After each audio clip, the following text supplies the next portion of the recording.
you came back from New York in the 56, I think 56. it was, having studied and worked with Ben Graham, what was the dream? What was the ambition?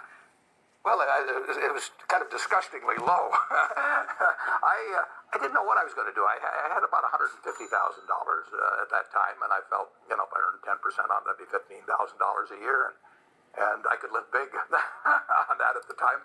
I was interested in reading, taking courses at the university. I took my father-in-law's course in psychology, and I thought if I go to law school, I knew there were a whole bunch of subjects I wanted to read about.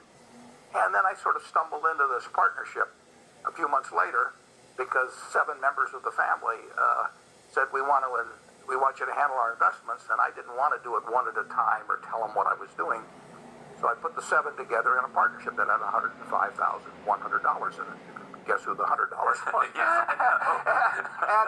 and I thought that was it. And a few months later, a fellow named Homer Dodge, who had been a stockholder of Graham Newman, came out, saw me in Omaha, and he said Graham Newman was liquidating, and he said he'd asked Ben where to put his money, and Ben said maybe Warren would be a good choice. So he joined me for, I think, about $100,000 at the time. And then 4 months later, some fellow in Omaha that read the legal notice, actually, a friend of mine called me up, said, what are you doing? And I told him, and he did it. So yeah, I just kind of stumbled along. Yeah. All of a sudden you have a partnership, right, and you're making money. And I couldn't sell Keo now. But the partnership did well, and part of the partnership was buying what looked like cheap stocks. Berkshire Hathaway looked like a cheap stock. It was a terrible business. What was your ambition then? Now you have a vehicle. Yeah. Well, I started out by thinking I was a textile expert, but I was disabused of that notion fairly fast. I really did. I thought, what do these guys know about making textiles? They've always been doing it a few hundred years. I mean, the Egyptians, I think, figured out how to weave. But I've been in Omaha for a while. That's right. I know a lot about that. Just turn me loose in the plant and see what happens. So anyway, what happened was right at that period, the textile business was good for a very short period of time. And so I was like a duck floating on a pond when it was raining. I was going up in the world, but I thought it was because I was flapping my wings, but it was that damn rain that was coming down. And then when it quit raining, I found out, what do I know? Right. Yeah. And then we went into other businesses. Yeah. And so all of a sudden, was it you went into other businesses, meaning you had some cash flow coming in? We had some cash, not very much, but we had some cash around. And when Jack Ringwald decided to sell his insurance companies in early '67, we paid $8.7 million, I think, $8.4 million, I guess it was, $8.4 million. And we had, in Berkshire, we had, I don't know, maybe $4 or $5 million around. Maybe we borrowed a few million. But so that was your first entry into the insurance business. Sure. Why was the insurance business attractive? Well, it does control money. And if you've got somebody that's doing a decent job on the insurance end in underwriting, it gives you money to invest on my end. How much of your revenue comes from the insurance business? Well, a lot comes from insurance, and then we have a lot of money that's generated by insurance. So insurance has propelled our growth. There's no question about that. Because it gave you money to work. It gave us money to both invest in marketable securities and also money to buy businesses outright. And then in 1965, you have a chance to take over. Right. Berkshire. What happened? After a while, I realized what a lousy business I was in. And we didn't get out of the textile business, but I decided that to the extent we could, we'd try to add on other things. Interestingly enough, Charlie, I'd have been better off if I'd done all the subsequent things without putting them in Berkshire originally. If you just talk financially, Berkshire, the textile business was a drag for 20 years. So if instead of buying these things for Berkshire, we just bought them in a separate entity, the excellent. Then why didn't you do that? I don't know. But it worked out fine. But I don't know. But everything worked out. But yeah. I mean, if you look back, looking back, it was a big fundamental wrong decision from a financial standpoint. To get involved in the textile business at all. Yeah. I should have just gotten out of that and gone on and done these other things. But tell me why you didn't. I kind of stick with things. Is that? Yeah, I really do. I mean, it's just my personality. I mean, I'm driving a car after 8 years. I'm living in the same house after 47 years. Your net worth about that time was about $6 or $7 million. That probably is about right. Yeah, that's probably about right. Because in 1962, when I formed when I put all the partnerships together, it was about $1 million, and when I wound up, it was about 25. Right? So it probably was. What are you thinking? I mean, I'm just going to continue finding investments that I can make, and everything will turn out all right. In the mid-'60s, I was running this partnership, so I thought I was going to keep running the partnership. And then I got to where I didn't think I could do that well. And why did you think that?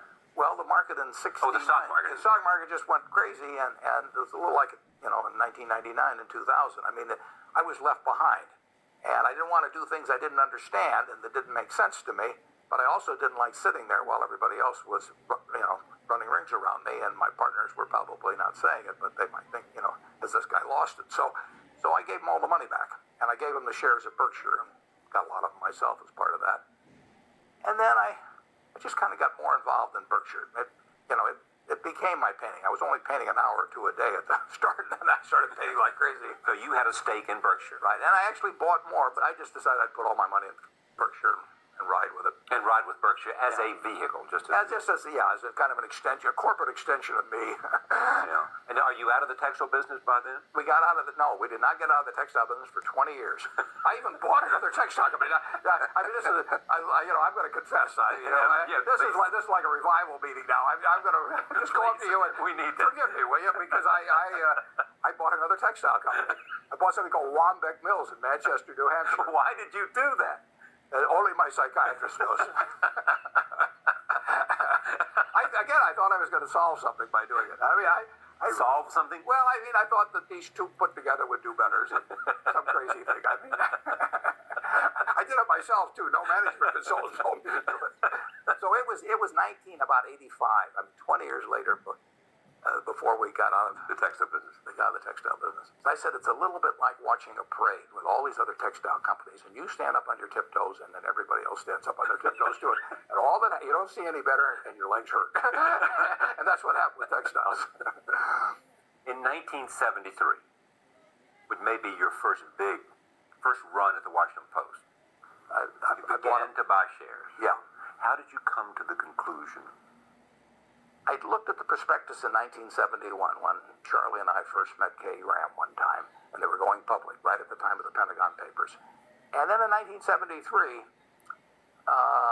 the stock got very cheap because their television licenses were under challenge by B.B. Rebozo, Nixon's friend, and the stock went from, I think, like 38 to 16 or so in a very short period of time. And when it got down to around 20, just in a few blocks, we bought almost 10% of the company, and that now is about 18% because they've repurchased shares. When it got to about 20, that meant the whole Washington Post company, it had 4,800,000 shares, and the whole Washington Post company was selling for $100 million. Now, they owned the Washington Post, they owned Newsweek, they owned 4 big network television stations, including CBS in Washington, D.C., and all of that. Jacksonville, Florida. I mean, everything, and they didn't know any money. And if you had taken those separate parts, you literally could have been out in the middle of the Atlantic Ocean, at midnight in a rowboat, and you could have sold them for $500 million. People have been swimming out in shark-infested waters if necessary. And you could have had all of it for $100 million. For $100 million. And you weren't going to get all of it. But here's what I don't understand. How come 95 people didn't see that? It was amazing. We were buying it from big institutional investors, and they were bailing out of it. And if you'd asked any one of them what the pieces were worth, they would have said something close to what I would say. But they thought the stock was going to go down. So what? And the stock did go down. In fact, after we bought it, it went down a little more. But so what? Warren Buffett believes that I'm not looking at the price of the stock. I'm looking at the value of the business. I'm looking at the properties, and I'm looking at the Graham family. I mean, that stock we paid about $10 million for is probably worth $1.5 billion or more today. And they haven't $10 million and it's worth $1.5 billion. And they have not struck oil. They have not invented a cure for cancer. They've just taken those properties and kept doing reasonably intelligent things, and sometimes very intelligent things, with the money generated by it, and they've developed the properties they've had, and they've been terrific stewards of the money. But there's no miracles involved. Warren bought into the company without my knowing him. That's why I say luck really plays a role in people's lives. It just does. A lot of people said stiff arm him, he's buying too much stock.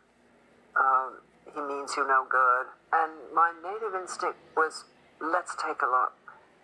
Let's see what he's like. And everything I learned about him was very good. So I asked him to come and take a look at the company in which he just bought these shares. he had to write me a letter when he owned 5% of the company saying, "Dear Mrs. Graham, I've just bought 5% of your company, and I mean you no harm. And I think it's a great company, and I know it's Graham owned and Graham run, and that's fine with me." And so I got to know him, and I thought, whoa, this guy's really terrific. So after he joined our board, he used to come to board meetings with about 20 annual reports. And he would take me through these annual reports. I mean, it was like going to business school with Warren Buffett. Couldn't have a better teacher. No, it was wonderful. Kay Graham told me that when she met you, she'd never even understood how to read an annual report. Mm-hmm. That's what you brought to her, some sense of helping her come to grips with the idea of making business decisions. Kay was very, very smart, but she thought, because this had been pushed into her by her mother and her husband to some extent in the past, she thought only males who had been to business school could run businesses. I mean, she had the intellect, but she didn't have the confidence. And I told her my job was to get her away from looking into that funhouse mirror that she was looking into about herself and distorting it, and looking into a real mirror. And when she looked in a real mirror, she'd see a person that was perfectly capable of running the Washington Post or any other company. How long did it take her to learn that? Well, it was, fits and starts over time. But I had the right raw material. I mean, she was good. She was good. And she'd had beaten into her over such a long period of time that wasn't what she could do in life, that it took some convincing. And she had to see evidence, sort of thing. I said, "Mrs. Graham," I said, "you control this company lock, stock, and barrel, but you're still worried about me." So I said, "What you're doing is you're looking at me and you're seeing fangs, and I'm telling you these are baby teeth." And I said, "They really are baby teeth, but they always look like fangs to you, and there's nothing I can do except take them out." I said, "Even though they're baby teeth, I'm going to just take them all out. So I'm perfectly willing. You call George Gillespie up here, your lawyer." And I said, "I'll sign an agreement that I'll never buy another share of stock of Washington Post unless you give me the okay." And I said, "I'm fine. I want you happy with me. I want you nervous about me."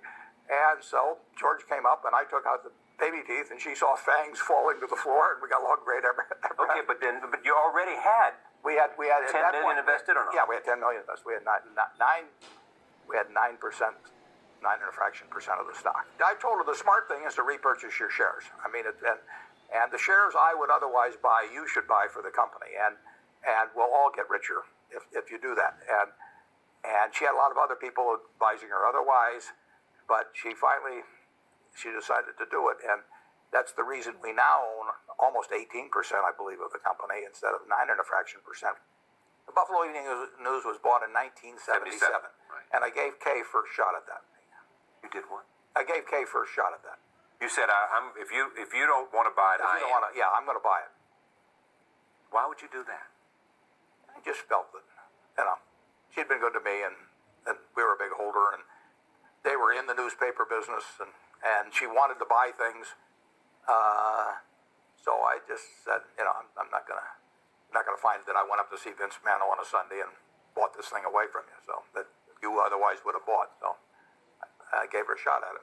In 1983, you purchased Nebraska Furniture Mart. That's right. For $60 million. Mrs. B. Tell me about her. Well, this is a woman that walked out of Russia, got on a peanut boat, landed in Seattle with a tag around her neck, couldn't speak a word of English, and the Red Cross got her out to Fort Dodge, Iowa, which is what the tag said. She couldn't learn the language. She moved to Omaha because there were more Russian Jews here that she could talk with. Her oldest daughter started school, came home and taught her the words that she learned. She took 16 years to save $500 so she could start this company, and she's selling used clothing, bringing her siblings and her mother and father over, $50 at a crack. And in 1937, took $500 and went into business and competed against all these people who had all kinds of advantages over her in every way, and she killed them. And she killed them? Yeah. And how was she able to kill them? She cared about it. She was smart. She knew the limitations of her knowledge, and she was confident within her circle of competence. She didn't get outside of it, and she took care of her customer. She sold sheep, and it took her a long time, but she built the largest home furnishing store in the country in a town like Omaha with 700,000 people. So how did you come to buy it? Well, I was in love with this operation. I mean, that's my kind of woman. I bought it when she was 89. She worked till 103. There was a period there where she left for a couple of years. If you went over to Mrs. B's house, as I did, and very nice house, and you go in, and on her sofa, her lamps, her bed, there'd be little green tags hanging down because it made her feel like she was at the store. I mean, this is a remarkable, remarkable woman. And the punchline, Charlie, is she couldn't read or write. You know, and I think every business school in the United States ought to study her. I mean, What would they learn? they would learn the essence of business. They would learn that taking care of your customer is what it's all about, taking care of, and by that I mean giving them good deals, you know, which nobody would touch, and and working like crazy. I mean, she was there day after day after day, and she had a passion for it. And the truth is, if you took the Fortune 500 CEOs, and I gave you first draft pick on 10 of them, and I'd put them in competition with Mrs. B, she'd win. No doubt. She'd win. Yeah. Michael Eisner was here, and I told him the story. He loved it. And Michael wanted to get the movie rights, and Michael could be very persuasive, but I saw him stand there with Mrs. B's daughter, the same daughter I referred to earlier, you know, who's now, at that time, was probably close to 80 or so, and Francis is this tall, and Michael's that tall, and Francis is saying, my mother wants a piece of everything. When you hear an 80-year-old say that her mother wants a piece of everything, I mean... That's great. So Mrs. B wanted to, whatever they were going to do, she wanted a piece of the action herself. If they were going to make Mrs. B dolls, she wanted to own a piece of it. And they didn't teach that in a business school to her. She No, picked that up that's from, right. That's from exactly understanding right. that ownership was everything. She understood business. And she understood people awfully well, too. In 1988, you started buying Coca-Cola. How come? I don't remember exactly. Probably read their annual report. Probably read the 1987 annual report. I've watched it some, but there just comes a point. There's a tipping point, you know, in terms of knowledge you've accumulated over a period of time, price changes in the stock, which had gone down some. They were heavy repurchases of their own stock. Roberto and Don were doing a terrific job. Nothing bad was going to happen to Coca-Cola, so I started buying. Most of it in that period from the middle of 88 to early 89, but then a little further on. But we put overall about $1 billion into it, and it's probably worth about $8 billion now. And you have no intent to sell. No. You have said, though, that during the bubble, It got overpriced. there were some Very things that you overpriced. might have sold, Sure. and would have been wise to have sold them at that time. If I was running the partnership like I did back in the 60s, I definitely should have sold those stocks. I mean, stocks went crazy. But you do not today look back and say, I should have sold Coca-Cola when the bubble was there, because It wasn't me. I mean, I wouldn't, you know, I knew it was selling at a very fancy price, and I even wrote about it, and same way with Gillette. But you know, I don't do that very often. I'm not saying I wouldn't ever do it. I mean, if we went into the wildest speculative orgy in history, and some of these things went crazy, maybe I would sell some. But it's not it goes against the grain. For one thing, wonderful businesses are not that common. And if you get a big position in a wonderful business, not a bad thing. what is the single best investment on a large scale that you have made? Geico twice in my life, 3 times in my life has been a good investment. I mean, it was a good investment when I was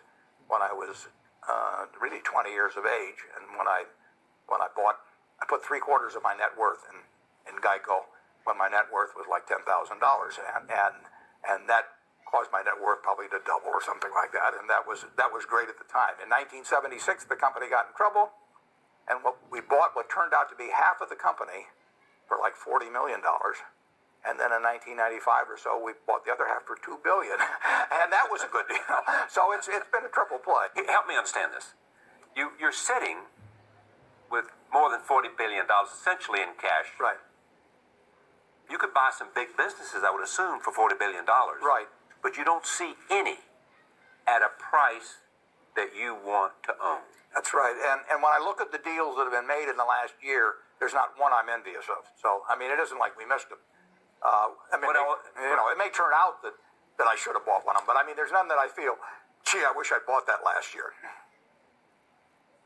But I hope I buy one tomorrow. I know, but I mean, there's nothing. I mean, you don't look at General Motors and say, I look at General Motors. General Motors is selling for about $15 billion now. There's 500 million shares, 28 or 29, something like that. And the whole General Motors company, $15 billion. And of course, that was the most powerful company in the world, back when I was a kid. So and you could have it in a second. Well, I don't know about that, but I certainly can buy. I can buy plenty of. What don't you know about that? I mean, buying the whole company is a different story. How much is the whole company? The whole company would cost $15 billion, That's what I thought. 100% of the stock. Yeah. So why couldn't you pay $15 billion and get General Well, Motors? they might not like me doing it. And some other things. Sure. But, I understand. but nevertheless, I could buy a lot of stock at a valuation of $15 billion. And you think it's a good buy today? I think it's too tough to figure. Too tough to figure. Yeah. It is a company that sells 25% of all the vehicles in the United States and 1/7 of all the vehicles in the world, and employs hundreds of thousands of people, but it's got some terrible obligations outside, outstanding. Like Fiat, or that's what they Well, took Fiat, care of. right, yeah. But the Fiat deal they solved for $2 billion. Right. But still $2 billion Things out the like door. that, yeah. But the big problem was that they really entered into contracts with the UAW that were based on the economics of market dominance, and they don't have market dominance anymore. But they still got the contracts. And I don't blame the UAW. I mean, it was a free will negotiation, but they signed up. I think they're paying like 2.5 people that don't work for every person that works, or something like that. In terms of retirement, health care, and that gets to be crushing if you're competing with people that don't have the same obligations. You've looked at this closely. Well, I look at all the things. When you read 8 hours a day, Yeah, you right. have a chance to cover a lot of. But General Motors, and listen, I think they're doing a great job considering the hand they're dealt. But General Motors is a huge annuity and health insurance company with a major auto company attached. And unfortunately, the huge annuity and health company has got a terrible bunch of contracts out. I mean, it is worth some big minus number. And the question is whether the auto company is worth a big enough plus number to offset that big minus number, but you can't separate the two. And you can't figure it out? Well, I can figure it out. No, but you can't what? Well, in the end, I can't come to a conclusion that it's obvious that. Well, that's what I mean. You can't come to a conclusion. Right. Because you don't have all the facts? Or No, I got the facts. What don't you know? Why can't you reach a conclusion? I don't know whether you can exist with the kind of obligations they've got and 25% of the market, and very tough people like Toyota and all kinds of people coming at them who don't have those costs. They call them legacy costs. Here is the dilemma. You got $40 million in cash. 40 billion. 40 billion, I'm sorry. There's a difference. There's a difference. And you've gotten so big that you got to make a big play. Right. That's your problem. That's my problem. And I thought it was a problem when we were a lot smaller, and it was, but it's a bigger problem now. So what And happened? if I'm lucky, it'll be an even bigger problem 5 years from now. So tell me how the dilemma plays itself out for you. The odds are good, Charlie, that one way or another we will find reasonably intelligent things to do with most of the money, but they won't be as intelligent as the things that we could find 30 or 40 years ago with much smaller amounts of money, nowhere close. Because there are few there. They're right. It just can't. It won't happen. What's the test? What test does it have to meet? It has to be a business I understand. It has to be a company that I think has some kind of enduring competitive advantage. It has to be a management that I like and trust. And it has to be at a reasonably attractive price. Price is the least important, but it's still important. And you'd like to own all of it. I'd like to own all of it, necessarily. but not necessarily. It's a small field to. It's a small field when you get to have as much money as we have. It was a big field 30 or 40 years ago. When I bought the Washington Post stock in 1973 and 74, there were hundreds of companies that met my test. It was just a question of, Choosing the best. deciding, absolutely. And the one you like the most. Yeah. The combination. Mm-hmm. You don't have any single candidate right now. That's true.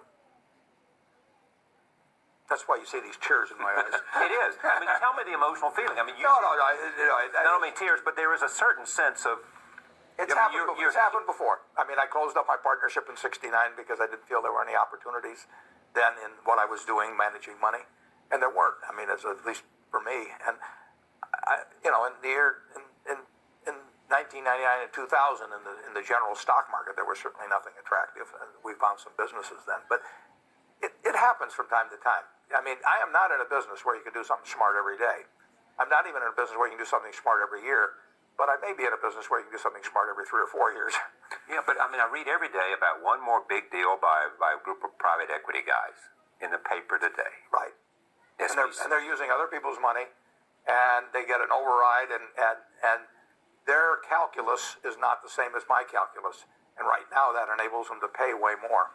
Tell me how their calculus is different. Well, they just it's money they get from somebody else that they get paid quite a bit of money on if they don't do anything, and then they get a percentage of the upside, and they don't take the downside. I mean, that is a different calculus than Berkshire's. Yeah, you have the upside and the downside. Upside and the downside, and I'm going to keep them forever, and I'm not going to dress up the accounting or rearrange things a little and resell it. They're not going to take a big fee for doing it. No, so I don't have an exit strategy, and I'm not getting paid just to sit with a whole bunch of other people's money.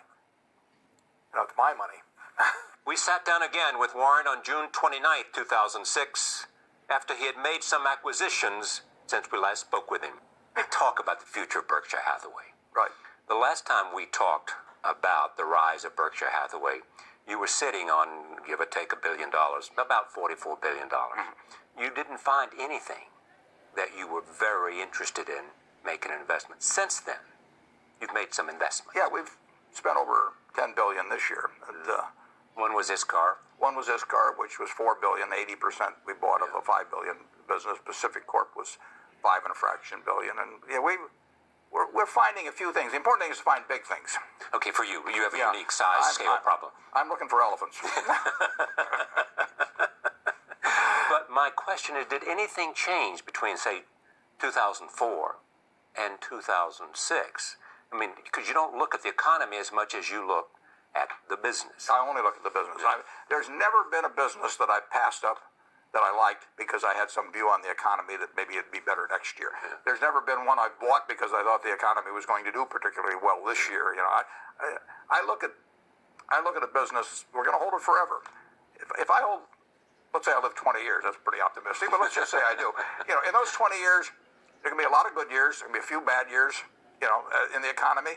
But what difference does it make? I mean, it's like playing 18 holes of golf. There's some par 3s and par 5s, and the only way to get to the clubhouse is to play them all. If you like golf, you play them all. I like business, and so we're going to play the tough years. We're going to play the easy years, and if we got the right businesses and the right managers, it's going to work. I mean, why couldn't you have seen ISCAR in 2004?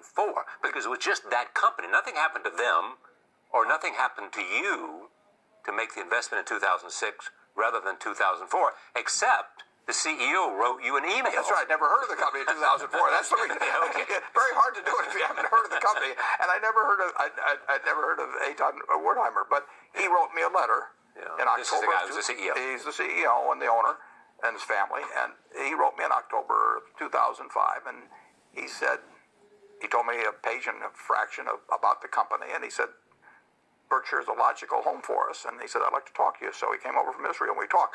But if he'd written me in 2004, we would have made the deal. It would have been cheaper, too. Yeah, I wish he had written me in 2004. But my point is understanding why you didn't see companies was nothing having to do with the economy, nothing having to do with anything other than you just simply hadn't seen one. Yeah. It's availability. It's availability. Yeah. Sometimes it's something that happens in a family. There may be more people, or they may owe taxes, or who knows what. I mean, we buy when they're ready to buy. It's ready to sell. And I don't go out prospecting. I let my interests be known. But I get a lot of people say, well, why don't you call on this person? Why don't you call on that one? And, soften them up. And then I don't do it because my batting average would be terrible. You've got to wait till they're ready to do something. And that's when we hear about companies. So they come to you when they're ready. When they're ready. My phone rings. At this stage in your experience, you know pretty quickly if it's right. Yeah, like about 2 minutes. Yeah. I mean, I read the letter from Kathy. I knew it was right. I mean, you knew. you can tell. Have you ever met girls, Charlie, that you knew it was right? I mean, I don't want to get personal, but there's some, and you know that other people would like them, sure, but it's just not for they're you. just not for you. Yeah, they're just not exactly. for you. But that has to do with, I mean, you can see the numbers immediately. You got to make an evaluation of the management. How can you do that so quick? You just have, at this time in your life, it's an instinctive knowledge. Yeah, it's not going to always be right, but it's usually going to be right. One more time for the criteria. It is, in terms of an earnings, that we're looking for 75 million pre-tax. Plus 75 million. You're looking at management. You're looking at a simple business, one I can understand, which really means simple. And we're looking for management in place, and we're looking for a seller that knows the price he wants for his business. The seller must know the price. Is it a hard negotiation, or is it pretty quick? I mean, they know what. Very quick, because they know that. I mean, if I like the price, and if it meets the test, I can say yes very fast. I mean, it doesn't take any time really, Charlie. Now, there's others. If I spent 2 years on them, I wouldn't know the answer at the end of 2 years. But I do know the difference between the ones that take 2 years and the ones that take 2 minutes. And you like the ones that take 2 minutes. Yeah. And you don't go to some investment bank to do the due diligence. No. If I need them, I need a doctor maybe to tell me about my health. But if I need them to tell me about a business, they ought to be running Berkshire. I did not take money from 400,000 people to essentially start farming it out and say, well, I lost your money, but this guy, I thought he was good. He just happened he was wrong. It's my job to know what I'm doing. And if I don't know what I'm doing, I don't do it. Well, we've established that you know what you're doing. No, not always. Coca-Cola is one example. The value of your holdings gone down by about $8 billion, haven't they? That's you hit it right on the button. Let's keep this quiet. I mean, do you ever say, man, what am I doing here? My commitment to the end is. No, I looking back, I made a mistake by not selling. You could have sold it at $80 years ago or something. Yeah, but no, I don't look back on things. Yeah. Okay, but let me just stay with that idea. Yeah. So you look back and you say, when it was $80 a share, I should have sold it because that was at its top, say, or close to its top, and 50 plus times earnings. Right. Yeah, 50 times earnings. But it's not in your blood to want to sell. No, but I do sell marketable securities sometimes. I don't sell businesses. Right. But I do sell marketable sure, and this is a marketable security. That was a marketable security. As is American Express, as is. Yeah, but I don't sell See's Candy or the Buffalo News. Oh, sure. Yeah, I don't sell businesses. So for when you were married to them, for better or worse. Yeah, I've got one section in the annual report, and I put it in every year, that if a business like that promises to lose money indefinitely, or if they have major labor problems or something, but just because I don't think it's going to do very well, or I could use the money better elsewhere, or because I get offered a crazy high price for something, I don't sell them. I got offered a crazy high price for something here recently that we own, and I told the fellow that called me, I said, I don't do it. You can look in the back of the annual report and you'll see I don't do it. He said, well, I read it, but I didn't believe it. He said, I believe it now. He thought he could buy it. And he thought he could buy it. He named a number to me. And it was a good number. It was a good number. If I was trustee of a children's home and that was the only asset of the children's home and it was my responsibility simply to get the best economic result for the children's home, I would have had to sell it to him. Exactly. Since I last talked to you, you have, with the consent, in concert with other members of the board, have chosen the successor? Well, what we have, Charlie, is we have 3 that could do it. At every meeting of the board, we don't ever get any meetings, but every meeting of the board, that's the subject. And the question is, if something happens to me that night, who do they put in charge? So they always go away knowing what they would do the next day. Now, there may be a pool of 3, but we have settled on one at any time. And so if something happened to me tonight, tomorrow morning, the board of directors of Berkshire would convene, and they would know exactly who they were going to put in charge. You will run Berkshire as long as I keep my marbles. And you have somebody that'll come to tell you that you don't have them if necessary. Well, I've assigned that job to my children. I tell them they better all 3 come in together, because if just one comes, I'm cutting them out of the will. You have said that you want to keep, if you could find $30 billion in acquisitions, you're prepared to do that. Yeah, you want to just keep in reserve $10 billion. About $10 billion, yeah. Now, why that breakup? Why that? Well, I think that a company that writes the catastrophe insurance and all of that sort of thing that we do should have plenty of liquidity. I mean, I want Berkshire always to be the Rock of Gibraltar. I mean, we've got 400,000 shareholders. We've got people who have workers' compensation claims against us that are quadriplegics or that are going to be getting a check from us 60 years from now. I've got no business fooling around with anything close to the solvency of Berkshire. So I will keep it way over on the safe side in every respect. And having a lot of money around, when you're in the insurance business like we are, I don't want to depend on letters of credit from banks or anything of the sort. I don't want no too big to fail doctrine to bail us out. I really want us to be. 10 billion is the right number. Who knows what the right number I is? understand. Yeah. But is the insurance business still as attractive to you today as it was from the beginning? It's always been a business that sort of fits me. I mean, it gives you the money first, so the investment element is important. It also is a business where you're calculating odds on things, and that's what you. I guess I was probably destined to be a bookmaker, but my dad wouldn't let me.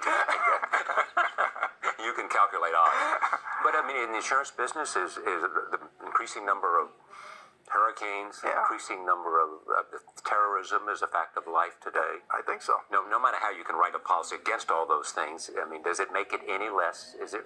Well, you have to get the right. You have to calculate the odds right. You got to get the right premium, and you never know whether you've got the right premium. I mean, over a lifetime whether overall you've gotten the right premium for things, but you lose on some policies, and on other policies nothing happens, and so you don't know at any given day or week or month whether you're doing the right thing. But over time, you'll see whether your judgment has generally been right, and it's an interesting game. Has the scandal affected it all? No, I wouldn't say so. All of the controversy about AGI and AIG. No, we're doing. We do a lot of business. I mean, we've got a lot of different irons in the fire in the insurance business. I mean, we've got Geico, the auto insurance. So we got a lot of different insurance businesses, and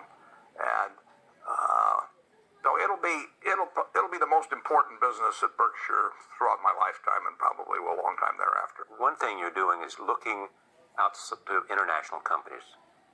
Is it for the first time? No, I've always been interested, but we haven't been on the radar screen very much for entire businesses abroad. People did not think of us in Germany or the UK or, up till now Israel, if they had a business to sell. Now, I've always looked at international stocks, and we've always owned some international stocks. Tell me how you see the economy today. Well, the economy still is pretty good as we sit and talk today. People, they've taken lots of equity out of their, they've extracted the equity that's appreciated in their houses big time in the last few years and all that. But if you looked at the economy right today, you'd have to say it's pretty good. Now, we've got plenty of problems, but they are not manifesting themselves in business today. Do you worry about inflation? I worry some about inflation, sure. Inflation is never gone. It's always in remission, and it's very easy. Never did, but always. It never did. And it's something that is man-made and governments can create, and it oftentimes seems preferable to some alternative that's in the here and now. So you have to worry about, anytime you have governments, you have to worry about inflation. And what about oil prices? Well, I'm no good on oil prices. I mean, we're using 84 million barrels a day or so in the world of oil, and if something disrupts 3 or 4 million barrels a day of supply, like something happening in Iran, perhaps, the marginal barrel will go crazy. We're on the edge. Yeah, we've got less reserve capacity by far than we had 15 or 20 years ago. When you think about the dollar, I think the dollar over time will go down because I think we're following policies that, in connection with trade, that will cause the dollar. I don't know whether it'll be in 6 months, 6 years, 10 years, but the policies we're following as a country will cause the dollar, in my view, to decline. Primarily our trade deficit. Our trade deficit, right? And the flip side of our trade deficit is when we consume more than we produce, we have to trade the rest of the world something for that, and we give them our assets. We give them IOUs of the government. We give them dollars initially, and then they can convert those into other assets in this country. So we are trading away assets in order to overconsume. As you said to me earlier, we're giving away pieces of the farm. Yeah, we're giving away pieces of the farm. We want to consume more than we produce, and so we trade away a little bit of the farm. And we've got such a big farm I mean, it's, this is one prosperous country, but we can trade away. We don't see it day by day, but it adds up, and it has consequences. More severe to you than the fiscal deficit. That's true. Yeah, our national debt in relation to GDP is not extraordinary. I mean, we've had plenty of times in the past when it's been higher, particularly after World War II. And I don't like it when it keeps going up as a percentage of GDP. But a very rich country can stand more debt than a poorer country, and we can handle a lot more debt than in the past. Now, as that debt gets to be more and more owned by the rest of the world because of the trade deficit, it can cause problems down the line. But if you ask me whether I'd rather cure one or the other, I would rather largely cure the trade deficit. Do you accept the argument that countries like China are locked into this dance with us because they need our market, so they're unlikely to dump American securities? Oh, yeah. And if they want to sell American securities, if they sell them to somebody in the United States, they get dollars with them. So they have to buy something else with the dollars. If they sell them to the French now have them, and the Chinese have got a claim on France. But they can't really get rid of them. They can change their asset preference about the American assets they own, but China can't get rid of American assets, basically, or the rest of the world can't, unless we start exporting as much to them as we're importing, and that day is coming. But there are people who will suggest that there may be some catastrophic day, and we had that little tremor from the South Koreans about a year ago. There could be a catastrophic day. I don't know the answer to that. I mean, but any time you have huge imbalances in the world, and you have lots of people on hair triggers trading currencies and stock and bonds, you have the potential for catastrophic days. Back to the fiscal deficit and your sense of where we are. A lot of people look at the budget that they see today, and they look 10 years out, and they say with a baby boom generation coming in, and Social Security and Medicare, that we are looking at a huge problem downstream, that either we got to raise taxes, cut spending, or change the age of the beneficiary. Yeah, we have to change the promises. I mean, a lot of what you see coming down the road as really large looming problems revolve around promises, and we won't, in my view, ever change the promise on Social Security. We may change it when you get into Medicare or something of that sort. No politician will suggest that. No, they wouldn't. But this country has incredible resources. It has more resources per capita than it had 5 or 10 or 20 years ago. I mean, we're not going backwards economically as a nation, but we have made a lot of promises. And we could have a very rich family, Charlie, and our income could keep going up. But if I promised, the elder members of the family that they would, all live like multimillionaires,